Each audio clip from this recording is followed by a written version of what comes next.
So I sat down to watch Melissa and Joey and very quickly realised what a mistake it was that my drink of choice didn't contain some kind of rehypnol. So for any of you here to listen to a review of this show, I'll keep it brief. In fact, my description of this multi-camera live studio audience American sitcom could be summed up in just one swear word.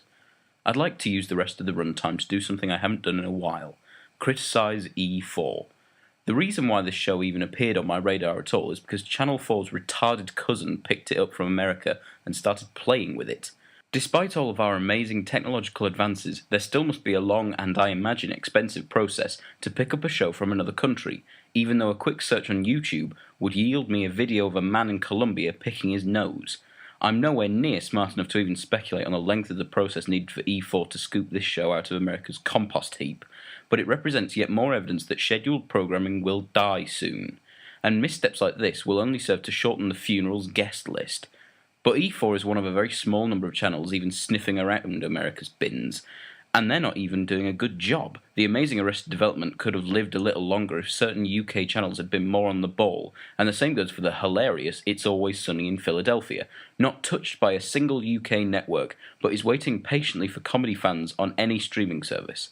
Talking sensibly for a moment, I'm well aware that there's probably a good reason why these shows haven't been picked up in the UK, maybe something to do with overprotective rights holders, but it comes across as a decision made by a group of market researchers claiming to speak for the rest of the UK.